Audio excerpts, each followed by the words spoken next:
जय जोहार, जय छत्तीसगढ़, जय भोरमदेव और जय हिंद साथियों। मैं आपका अपना दानेश्वर सिंह परिहार हमारे Bhoramdeo inspire and education hub के यूट्यूब प्लेटफॉर्म पर जुड़ चुके हैं और आज हम एक महत्वपूर्ण टॉपिक पर चर्चा करने वाले हैं जिसका नाम है छत्तीसगढ़ में जनजाति।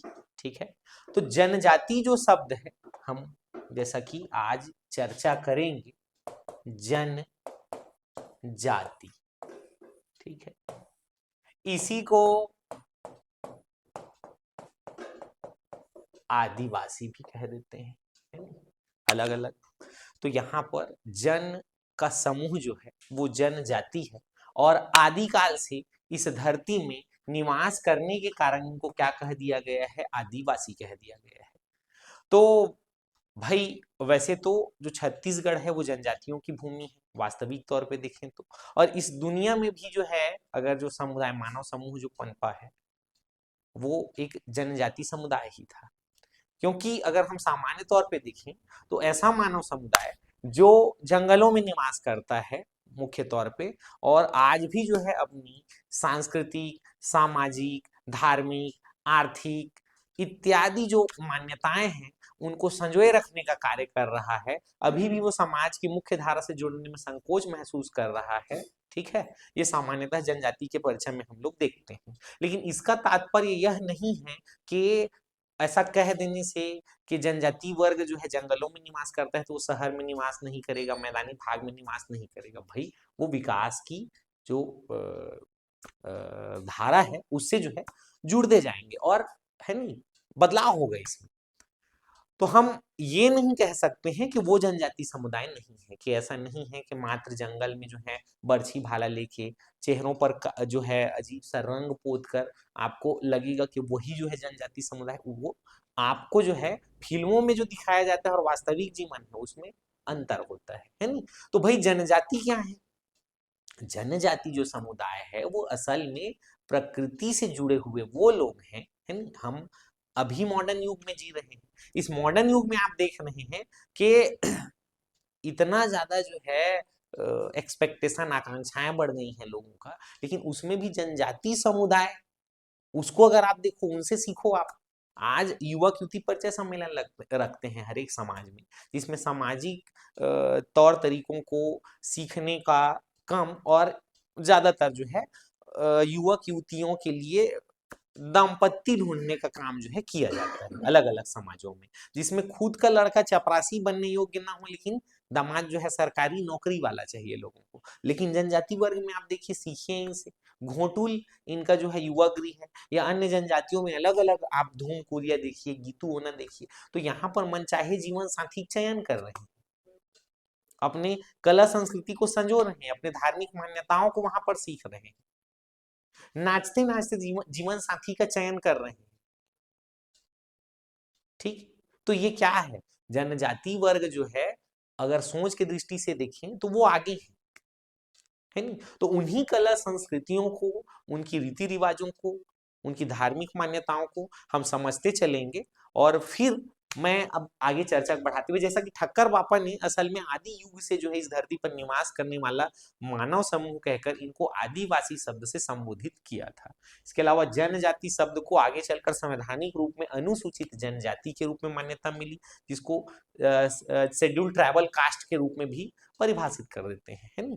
तो यहाँ पर क्या होता है, हम जनजाति जो जैसे शब्द सुन रहे हैं तो इसमें हमें ध्यान देना होगा कि भाई छत्तीसगढ़ में जो जनजाति है, छत्तीसगढ़ जनजातियों की भूमि रही, और इसमें छत्तीसगढ़ में जो जनजाति है उसको हम प्रारंभिक अवस्था में देखें तो देखो होता क्या है। जब भारत में शुरुआत में संविधान लागू हुआ उसके कुछ समय बाद जो है जनजाति वर्ग पर जो है विशेष तौर पे रिसर्च किया गया, तो शुरुआत में लगभग 550 के ऊपर जो है जनजातियों को सूचीबद्ध किया गया था। आगे धीरे धीरे इसकी जनसंख्या में बढ़ोतरी हो रही है। वर्तमान स्थिति देखें तो लगभग जो है 700 के ऊपर जो जनजाति समुदाय है वो देखा जाता है। इसमें जनजाति की स्पेसिफिक परिभाषा नहीं दी गई है, बल्कि हमारे संविधान में अनुच्छेद 366 की उपधारा 25 में यह बताया गया है कि कौन सा मानव समूह जो है जनजाति रहेगा। तो अनुच्छेद 366 की उपधारा 25 में मात्र इतना कहा गया है कि अनुच्छेद 342 में जो जो मानव समूह जो है लेखबद्ध रहेगा उसको जनजाति माना जाएगा, मात्र ये बताया गया है। तो अनुच्छेद 342 में क्या किया गया है? अनुच्छेद 342 हमें बता रहा है कि इसमें जो जो मानव समूह सूचीबद्ध रहेगा वो अनुसूचित जनजाति है। अब छत्तीसगढ़ की अनुसूचित जनजातियों का उल्लेख जो है हमें देखने को मिलेगा अनुच्छेद 342 की उपधारा 20 में। ठीक है, छत्तीसगढ़ की अनुसूचित जनजाति का उल्लेख 342 की उपधारा 20 में किया गया है। देखो, छत्तीसगढ़ में पहले जो है 42 प्रकार की जनजातियां पाई जाती थी। वर्तमान में 2023 में, क्योंकि 5वीं अनुसूची के अंतर्गत छत्तीसगढ़ की जनजातियां आती हैं, ठीक है, भारत में क्या है, जो 5वीं अनुसूची है उसमें अमित्री में को छोड़कर, मतलब असम, मिजोरम, त्रिपुरा और मेघालय की जनजातियों को छोड़कर भारत के शेष राज्य और केंद्र शासित प्रदेश में पाई जाने वाली जनजातियों को उसमें सम्मिलित किया गया है। 6वीं अनुसूची में अमित्री में को पकड़कर, मतलब असम, मिजोरम, त्रिपुरा, मेघालय जैसे राज्यों की जनजातियों को 6वीं अनुसूची में शामिल किया गया है। तो 5वीं अनुसूची में जो है, 5वीं अनुसूची की धारा 20 में संशोधन करके क्या किया गया है कि छत्तीसगढ़ में जो पाई जाने वाली जनजाति है उसमें 43वां जनजाति 2023 में बिंझिया जनजाति को जोड़ा गया है। तो इस प्रकार जो 42 संख्या थी वो अब कितनी हो गई है? 43 हो गई है। ये हमें ध्यान रखना होगा। अब देखो, मैं बात कर रहा हूँ 42 प्रकार की थी, अभी 43 हो गया है, तो आप देख सकते हैं कि इसमें हम पूरा 43 जो वेराइटी है जनजातियों का उस पर भी चर्चा कर सकते हैं। अ से अगरिया और अंध जैसी जनजाति हमें छत्तीसगढ़ में देखने को मिलेगा। इसके अलावा बी से बैगा, इसके अलावा भैना जनजाति, भारिया जनजाति, भतरा, भील, भुंजिया, और भील के अलावा भील मीणा भी अलग होता है। ठीक है, बियार जनजाति, बिंझवार जनजाति, बीरहोर जनजाति, ठीक है, बीरहुल जनजाति, और इसके अलावा आपको डिमोर जनजाति देखने को मिलेगा, धनवार जनजाति देखने को मिलेगा, गदबा, गोंड, और आप देखते हैं हलबा, कमार, कुरकू, कंवर, खैरवार, खरिया, कोंद, कोल, कोलम, ठीक है, कोलम, ये आपको ध्यान में रखना है। इसके अलावा आपको ध्यान रखना है कारकू अलग है और कोरकू अलग है। ठीक, साथ ही साथ आप कोरवा जनजाति भी देखते हैं, मांझी जनजाति, मझवार जनजाति, मवासी जनजाति, मुंडा जनजाति, नगेसिया जनजाति, और इसके साथ साथ उराव, पाव, प्रधान, पारधी, परजा, सहरिया, सौता, सौर और सौर अलग है। सौर और सौर अलग है, ठीक है, सौरा और इसके अलावा बिंझिया। ये 43 प्रकार की जनजातियां आप छत्तीसगढ़ में देखते हैं। ठीक है दोस्तों, आगे बढ़ते हैं। फिर उसके बाद जो है हम बात कर रहे थे कि 5वीं अनुसूची में जो है छत्तीसगढ़ में जो जनजाति पाई जाती है वहां क्या किया गया है, भारत सरकार के असाधारण राजपत्र में, भारत सरकार के असाधारण राजपत्र में उसका जो भाग 2 है उसके अनुभाग 3 के उप अनुभाग 1 में जो है इसका वर्णन मिलेगा। तो अनुभाग 3 का उप अनुभाग 1 में इसका वर्णन किया गया है, जिसमें 20 फरवरी 2003 को जो है तत्कालीन छत्तीसगढ़ के कितने जिलों में, तो छत्तीसगढ़ के उस समय की दृष्टिकोण से देखें तो 7 जिलों में, ठीक है, कौन कौन से जिलों में, कांकेर, बस्तर, दंतेवाड़ा दक्षिण क्षेत्र में, और उत्तर सरगुजा के अंचल में जो है उस समय कोरिया, सरगुजा और जसपुर, और इसके अलावा कोरबा, ये 7 जिलों में जो है क्या किया गया, जो 5वीं अनुसूची है उसको लागू करते हुए छत्तीसगढ़ की जनजातियों, मतलब ये विशेष तौर पे छत्तीसगढ़ में जनजाति प्रधान जिले हैं। अब जनजाति प्रधान जिले कौन होंगे, हमारे समक्ष ये सवाल आता है कि जनजाति प्रधान जिला कौन होगा। ठीक है, आदिवासी जिला कह सकते हैं हम इसको, है नहीं, या अनुसूचित जनजाति से संबंधित जिला। तो अभी हम देखते हैं कि इनकी संख्या कितनी हो गई है, 16 हो गई है। देखो, कोई भी जिला जो है आदिवासी जिला या अनुसूचित जनजाति से पूर्णतः अनुसूचित जनजाति से संबंधित जिला कब कहलाएगा, जब उस जिले के सभी विकास खंड जो है पूर्णतः आदिवासी विकास खंड होंगे, तो वो जो जिला है वो आदिवासी जिला कहलाएगा। वर्तमान में इसकी संख्या कितनी हो गई है, 16 हो गई है।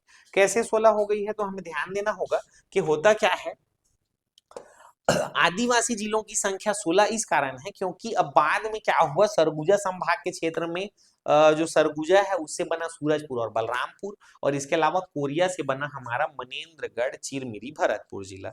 तो इस प्रकार से सरगुजा संभाग के 6 जिले, बस्तर संभाग में जो राज्य निर्माण के समय स्थिति थी, और उसके बाद जो है बाद में और जिलों की संख्या बढ़ी, जिसमें हम देखते हैं बीजापुर, नारायणपुर और इसके अलावा कोंडागांव, सुकमा जैसे जिले और बन गए हैं। तो इसके साथ साथ यहाँ पर बस्तर संभाग के जो पूरा 7 जिले हैं वो उसमें सम्मिलित हो जाएंगे। ठीक, अब होता क्या है, मैं बात शुरुआत में ही बोल रहा हूँ कि ऐसे जिले जिनके सभी विकासखंड पूर्णतः आदिवासी हैं, विकासखंड में शामिल हैं, तो वो जिला जो है पूर्णतः आदिवासी जिलों में शामिल हो जाएगा।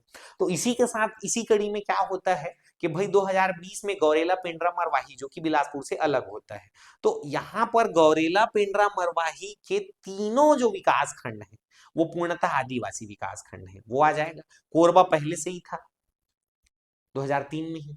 और इसके अलावा हम देखते हैं कि जो वर्तमान में अभी 2022 में 2 सितंबर 2022 को राजनांदगांव जिले से अलग होकर छत्तीसगढ़ का जो 29वां जिला बना है, मोहला, मानपुर, अंबागढ़, चौकी के तीनों विकास खंड आदिवासी विकास खंड है। तो इस कारण ये भी किसमें सम्मिलित हो जाएगा, तो आदिवासी जिलों में शामिल हो जाएगा। तो इस प्रकार से कुल 16 जो जिले हैं वो पूर्णतः आदिवासी जिलों में आते हैं, जिसमें सरगुजा संभाग के पूरा 6 जिला और 7 जिला आपका बस्तर संभाग का। बाकी हम देख रहे हैं बिलासपुर संभाग का 2 जिला है, कोरबा और गौरेला, पेंड्रा, मरवाही, और उसी प्रकार दुर्ग संभाग का एकमात्र जिला मोहला, मानपुर, अंबागढ़, चौकी जो है पूर्णतः आदिवासी जिलों में शामिल है। रायपुर संभाग का कोई भी जिला पूर्णतः आदिवासी जिला नहीं है, हाँ, लेकिन इस क्षेत्र के कुछ विकास खंड जो है आदिवासी विकास खंड में शामिल रहेंगे। तो देखो, इसके अलावा हमें ये भी समझना होगा कि अन्य जो है क्या है, अन्य कुछ और भी विकास खंड वाले जिले हैं जो कि आदिवासी विकास खंड में आते हैं, तो उनको हम समझ लेते हैं वो कौन कौन से हैं। तो इसके अंतर्गत हम बिलासपुर संभाग में अगर रायगढ़ जिले की बात करें तो रायगढ़ जिले के 5 विकास खंड जो हैं पूर्णतः आदिवासी विकास खंड में आएंगे। देखो, एक तो हमारा क्या, धर्म नाम का एक लड़का है, धर्म जयगढ़, और धर्म जो है क्या लूंगा बोलता है, क्या लूंगा बोलता है, तो घोड़ा लूंगा बोलता है, घोड़ा लूंगा बोलता है, तो घर में क्या लाएगा वो, घोड़ा, घर घोड़ा, और घोड़ा जो है नार खाता है, तमनार, और यहाँ पर इसके अलावा खरा घोड़ा है, खरसिया। लेकिन रायगढ़ और पुसौर ये विकास खंड जो है क्या है, आदिवासी विकास खंड नहीं होने के कारण रायगढ़ जो है पूर्णतः आदिवासी जिला में शामिल नहीं होता है। लेकिन ये 5 विकास खंड पूर्णतः आदिवासी विकास खंड है रायगढ़ जिले से। अब देखो, इसके अलावा जो है हम लोग देखते हैं रायपुर संभाग में एक जिला है जिसका नाम है गरियाबंद। ठीक है, क्या नाम है, गरियाबंद। और गरियाबंद जिले में, ठीक है, स्वयं गरियाबंद, मैनपुर और छूरा, ये 3 विकास खंड जो है आदिवासी विकास खंड है। और इसके अलावा हम देखते हैं धमतरी, धमतरी, तो धमतरी में सिहावा नगरी जो है ये पूर्णतः आदिवासी विकास खंड है। इसके बाद बात अगर हम लोग करें तो भाई जो बालोद है उसका डोंडी, कौन सा विकासखंड, डोंडी विकासखंड जो है पूर्णतः आदिवासी विकासखंड की श्रेणी में आता है। इसके अलावा आंशिक आदिवासी विकासखंड, आंशिक, आंशिक कहने का मतलब ये है कि इसके ज्यादातर जो ग्राम पंचायत हैं वो पूर्णतः नहीं है आदिवासी ग्राम पंचायत, बल्कि जो है 20 ग्राम पंचायत ऐसे हैं जो आदिवासी ग्राम पंचायत की श्रेणी में आते हैं, और ये है कोटा विकासखंड। कोटा विकासखंड जो आंशिक आदिवासी विकासखंड की श्रेणी में आता है, कौन से जिले में है, तो बिलासपुर जिले में मौजूद है ये। ठीक है, तो ये हम देखते हैं, इसे हमें ध्यान रखना होगा। चलिए, आंकड़ों पर चर्चा जो कर रहे थे उसी को और हम लोग आगे बढ़ाते हैं, और इसके बाद हम लोग आगे चर्चा करते हैं कि हमारे छत्तीसगढ़ राज्य में क्या है कि कुल कितने क्षेत्रफल में जो है अनुसूचित जनजाति निवासरत है, तो क्षेत्र की बात करें तो लगभग 81,861.88 वर्ग किलोमीटर में अनुसूचित जनजाति निवास करती है। लेकिन अब इन अनुसूचित जनजातियों के लिए या आदिवासियों के लिए योजना चलाया जाता है, तो वो योजना कितने क्षेत्रफल में चल रहा है, तो वो 51,000, ध्यान रखना है आपको कि ये जो है 91,253 वर्ग किलोमीटर क्षेत्रफल में चल रहा है। अब इसको ध्यान रखना कितने प्रतिशत क्षेत्र में, मतलब छत्तीसगढ़ अगर 100% है तो उस 100% के कितने प्रतिशत भाग में, तो 6-7 मतलब 67.50% क्षेत्र में ये कार्य योजना चल रहा है। कितने आदिवासी ग्राम पंचायत हैं छत्तीसगढ़ में? 50-50, 20-20 बिस्किट खाते होंगे तब 50-50 कर लेना है। आदिवासी ग्राम पंचायत कितने? 50-50 मतलब 5,050 जो है आदिवासी ग्राम पंचायत आपको छत्तीसगढ़ में देखने को मिलेगा। अब बात करते हैं हम लोग माडा। माडा क्या है? तो भैया हमें ध्यान रखना है कि मॉडिफाइड एरिया डेवलपमेंट अप्रोच होता है, जो कि केंद्र सरकार के द्वारा विशेषतः इसमें जो है ये स्कीम चलाया गया है। इसके अंतर्गत क्या किया गया है कि बाहर बिखरी हुई जो अनुसूचित जनजातियां हैं, बाहर बिखरी हुई अनुसूचित जनजातियां, ठीक है, उनको एकत्रित करना, 10,000 से अधिक आबादी वाले ऐसे क्षेत्रों का चयन करना, ठीक है, और इसमें जो है केंद्र के द्वारा विशेष अनुदान दिया जाता है और उस अनुदान के अंतर्गत उस क्षेत्र की जनजातियों के लिए शिक्षा, पेयजल, आर्थिक सामाजिक विकास के लिए विशेष कार्य किया जाता है। यही है माडा, ठीक है, मॉडिफाइड एरिया डेवलपमेंट अप्रोच।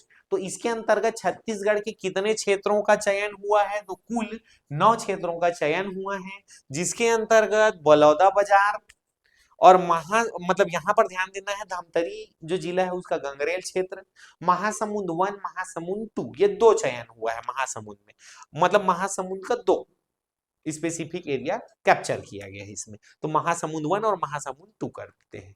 इसके अलावा जो है कबीरधाम, साथ ही साथ रुगचा एक जगह है जो कि शक्ति में मौजूद है, उसका चयन हुआ है। गोपालपुर, तो गोपालपुर कहाँ? रायगढ़ क्षेत्र का जो गोपालपुर है उसका चयन, और इसके अलावा नचनिया जो कि खैरागढ़ छुई खदान गंडई जिले में मौजूद है, और सारंगढ़ बिलईगढ़ जिले का स्वयं सारंगढ़ जो क्षेत्र है वो इसमें माडा के अंतर्गत चयनित क्षेत्र में शामिल है दोस्तों। तो इसको हमें ध्यान रखना है, माडा मतलब मॉडिफाइड एरिया डेवलपमेंट अप्रोच, जो कि केंद्र सरकार के द्वारा स्पेसिफिक और ज्यादातर जो 10,000 से अधिक आबादी वाला जो क्षेत्र होता है जनजाति वर्ग में, विशेष तौर पे ऐसे बड़े क्षेत्रों का चयन किया जाता है और बाहर बिखरी हुई जो अनुसूचित जनजातियां हैं उनको एकत्रित करना, राज्य में ही उनको जो है स्थानीय तौर पर रोजगार मुहैया करवाना, शिक्षा, पेयजल, स्वास्थ्य, आर्थिक, सामाजिक, ये सारी सुविधाएं जो है उनको प्रोवाइड हो सके, इसके लिए निरंतर कार्य करना, ये इसका स्कीम है। ठीक है, तो ये ध्यान में रखिएगा माडा को।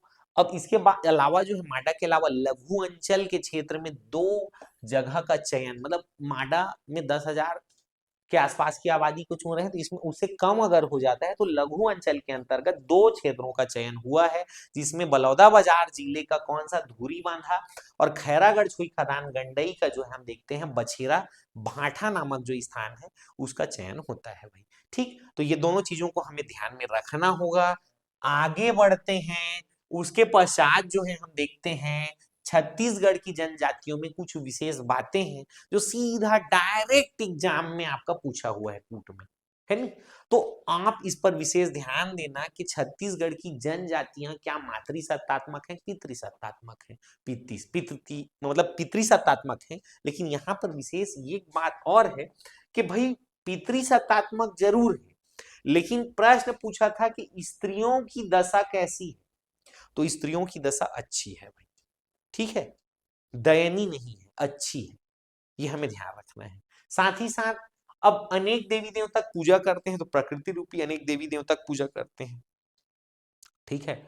टेबू, टोटमवाद जैसे शब्दों को सुने होंगे, टेबू मतलब निषेध सूचक शब्द है, टोटम अदृश्य शक्ति, प्रकृति रूपी अदृश्य शक्ति है, तो इन सब को ध्यान देना है। तो भाई अनेक प्रकार के देवी देवताओं की उपासना ये लोग करेंगे।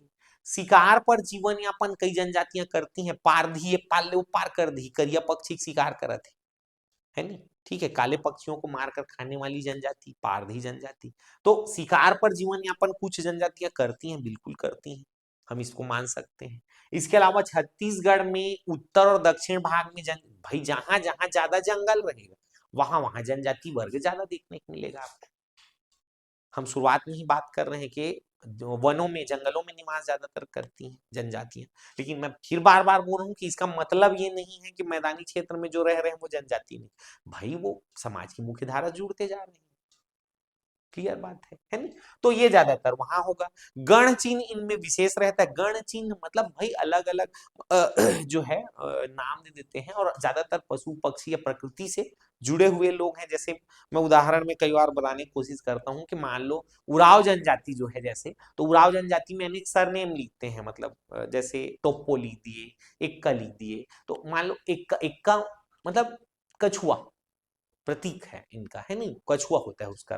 टोप्पो का अर्थ जो है मछली होता है। तो ऐसे जो है गण चिन्ह विशेष होता है इसमें जनजातियों में, ये भी हम देखते हैं गण चिन्ह विशेष होता है नहीं। और उसके बाद जो है अगर हम लोग बात करें कि भाई बस्तर क्षेत्र, ठीक है, किनकी भूमि है बस्तर क्षेत्र, तो बस्तर क्षेत्र हमें ध्यान रखना है कि बस्तर क्षेत्र जनजातियों की भूमि है। ठीक है, ये हमें ध्यान में आना चाहिए। आगे बढ़ते हैं।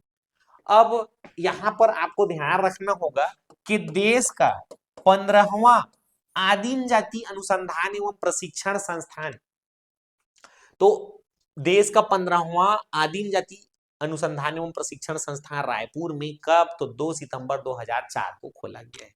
डायरेक्ट प्रश्न आया था, ध्यान रखना। नृजाति म्यूजियम छत्तीसगढ़ में कहाँ है, 1972 से खोला गया है। तो बस्तर जिले के जो जगदलपुर क्षेत्र है वहां पर, उसके आसपास एक जगह है धर्मपुरा, वहां पर विशेष तौर पे ये आपको नृजाति म्यूजियम देखने को मिलेगा भाई। तो इसको आपको ध्यान में रखना है जनजातियों के संदर्भ में। ठीक है, चलिए अब आगे बढ़ते हैं और इसके पश्चात हम चर्चा करते हैं कि 2011 में जो जनगणना हुआ था, ठीक है, तो 2011 में जो जनगणना हुआ है उसमें क्या होता है कि भाई जनजाति वर्ग, ठीक है, जनजाति वर्ग छत्तीसगढ़ में कितना, तो 78,22,902 जो है जनजाति है। अब इसमें क्या होता है, छत्तीसगढ़ के कुल जनसंख्या का जो, अब देखो ये जनगणना 2011 में हुआ है, जनगणना होना था 2021 में, लेकिन कोरोना आ गया तो इसके कारण जनगणना नहीं हो पाया। अब उसके बाद कितने चुनाव हो गए भाई, कितनी रैलियां हो गई, सब हो गया कोरोना में, लेकिन जनगणना नहीं हुआ। अब जनगणना होगा तभी जो है नई नीति बन पाएगी, ये हमें समझना होगा। जनगणना अति आवश्यक है नहीं? तो अभी जो जनगणना हो रहा है, अब आने वाला है, होने वाला है, उसमें जो है बढ़ चढ़कर आप सभी को योगदान देना है, और देश का जो आबादी है या अन्य सेक्टर में क्या क्या है वो सब अच्छे से जानकारी दीजिए, तभी जो है सही आंकड़ा देश को मिल पाएगा भाई। चलिए आगे बढ़ते हैं। तो यहाँ पर प्रतिशत की बात अगर करें तो 30.62% जो है अनुसूचित जनजाति की आबादी है छत्तीसगढ़ में। अब यहाँ पर क्या होता है, देश के कुल जनजाति का छत्तीसगढ़ में कितना है भैया, तो देश के कुल जनजाति का जो है 7.5% जनजाति कहाँ निवास कर रही है, छत्तीसगढ़ में निवास कर रही है। ये हमें ध्यान देना होगा। ठीक, अब आगे बढ़ते हैं। अब देखते हैं, देखो कि जनसंख्या जैसे हम लोग दिखे तो जनसंख्या में ज्यादा जनसंख्या, देखो जनसंख्या और प्रतिशत हम दो अलग अलग चीजें देख रहे हैं। इसको मैं थोड़ा सा आप लोगों को एक्सप्लेन कर दूं। एक्सप्लेन ऐसे कर दूं कि भाई मान लो एक गांव में 100 आबादी है, ठीक, एक गांव में 100 लोग हैं। अब उस गांव में 100 लोग हैं तो मान लो 20 लोग अनुसूचित जनजाति से हैं, ठीक, तो यहां पर प्रतिशत कितना हो गया, 20% उस गांव में अनुसूचित जनजाति का। अब एक गांव है, मान लो वहां पर 20 लोग रहते हैं, लेकिन वहां पर 10 लोग क्या हैं, अनुसूचित जनजाति से संबंधित लोग हैं, तो यहां पर प्रतिशत कितना हो जाएगा, 50% हो जाएगा, जाहिर सी बात है। तो इसी कारण हम दो अलग अलग आंकड़े देखते हैं जिसमें प्रतिशत अलग दिखेंगे और जनसंख्या जो है अलग दिखेंगे। ठीक है, ये हमें ध्यान रखना होगा। तो यहाँ पर हम लोग देखते हैं कि भाई जनसंख्या में 33 जिलों के आधार पर जसपुर जिले में सर्वाधिक अनुसूचित जनजाति की आबादी है, जिसमें ये 5,30,378 जो है इनकी जनसंख्या है। ठीक है, 5,30,378 जो है जनजातियों की जनसंख्या है जसपुर में, जो कि जनसंख्या में सबसे ज्यादा है। अब सबसे कम की कहां पर है, तो बेमेतरा जिले में सबसे कम है। बेमेतरा जिले में सबसे कम है। तो बेमेतरा जिले में कैसे, बेमेतरा में जो है 37,185 जो है हमें देखने को मिलेगा। ठीक है, 37,185। तो यहां पर ये कम है, सबसे कम। चलिए, प्रतिशत में जो है हमें ध्यान रखना होगा कि भाई ज्यादा जो है किसमें है, सुकमा में है, जिसमें 83.47% जो है सुकमा में जनजाति, 100 लोग हैं, 83 लोग क्या है, अनुसूचित जनजाति से हैं। और वहीं सबसे कम हमें देखने को मिलेगा रायपुर में, जो कि 4.30% है। मतलब रायपुर जिले में 4 लोग अनुसूचित जनजाति से रहेंगे 100 में। ये हमें ध्यान देना होगा। तो इसको हम सारगर्भित याद कर सकते हैं, जनसंख्या में जसबे, जसबे, जसबे को सलाम। तो जसपुर में ज्यादा, बेमेतरा में कम। और आप ऐसे प्रतिशत में सूरा, सूरा, तो आपका सुकमा और आपका रायपुर, सुकमा में ज्यादा और रायपुर में कम आ जाएगा। ये हमें ध्यान में रखना होगा। ठीक है, आगे बढ़ते हैं। उसके बाद जो हम लोग देखते हैं कि भाई साक्षरता की स्थिति, अनुसूचित जनजातियों में साक्षरता, साक्षरता जो है 59% के आसपास जो है साक्षर है। ठीक है, 59.09% साक्षर है। बहुत अच्छी बात है।